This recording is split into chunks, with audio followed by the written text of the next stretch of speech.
Haikyuu in a nutshell. Welcome to Karasuno High Volleyball Club, where they play volleyball all the day. Like seriously, the amount of times I saw them in a classroom was equal to this guy being shown. Yes, it is Haikyuu, one of the best sports anime out there. An anime which was responsible for spam comments in every video related to volleyball. Haikyuu was also responsible for people who knew shit about volleyball to have a disagreement upon who is better, the spiker, the setter, or the blocker. And of course, it was also responsible for its weird fan base, who assumed that a character was dead as he was being shown in the anime.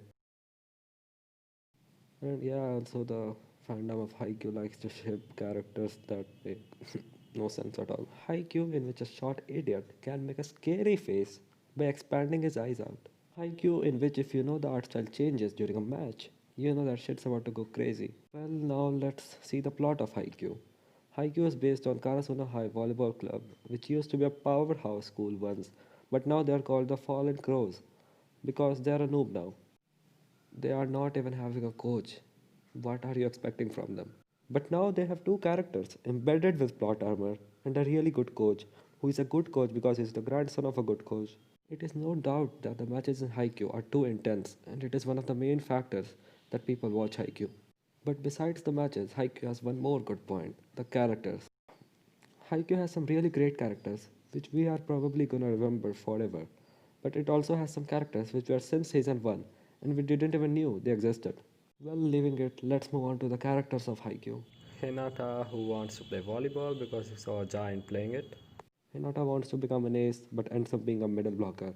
Being a middle blocker for him makes no sense because he is really short. But that is not a problem. He has plot boots so he can jump. Hinata sucks at everything besides spiking. He can spike so well because he is really fast. Like he is so fast that when he moves, the ball stops moving.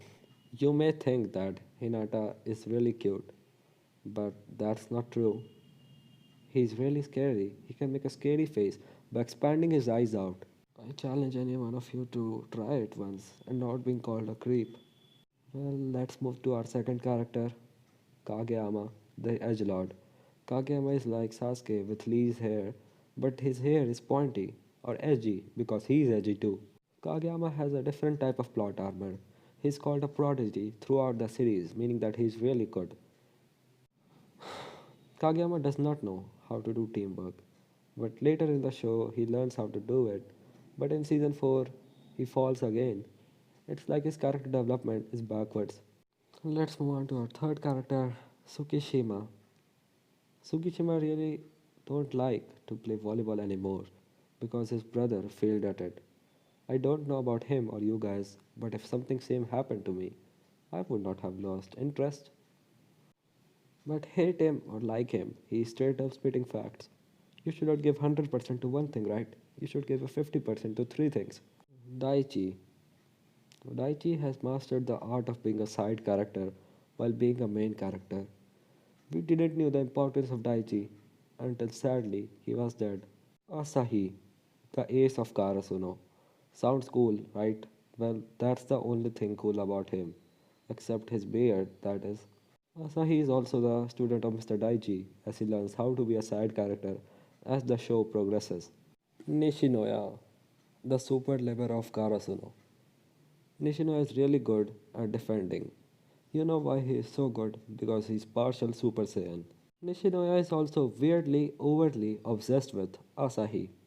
Well, he's not the only Saiyan obsessed with someone. Tanaka. Tanaka looks like Okuyasu with well, we can't say anything bad about Tanaka. He may look like an idiot, but he's actually a spiker. He's actually a simp, but at least he was successful. Not like you guys. Yamaguchi. If you say anything bad about him, you probably have not watched season 2. Coach Ukai. He looks like Onizuka but more pointy. Manager number 1. I don't know her name. She's useless and she's just there for fan service. I don't know what she does, by the way. Why is she there? Manager number 2. The same scenario as manager number 1. But I think that she was added, so people will actually ship Hinata and her, and not Hinata and Kageyama. Their teacher, the match fixer, or whoever he is, he's just there to give cringy analogies. Like, I seriously don't want to know how a clock is created while a match is going on. Oikawa, probably the most liked character in Haikyuu. Oikawa can hit a ball so hard that it will ripple. It's Hamon. Ushijima. Ushijima is really serious about gardening. He also plays volleyball sometimes. He is really good. He's one of the top three aces because he's really tall and he uses his left hand. Bokuto. What can we say about him? Most people will just say hey hey hey, so I'll say just hey hey hey. If you watch this video, comment hey hey hey, that's all. Sugawara. I don't know what to say about him. I haven't seen him in play since the beginning of the series. And am I the only one who thinks that he looks like a K-pop star? Kanma. He's just basically every 14-year-old kid.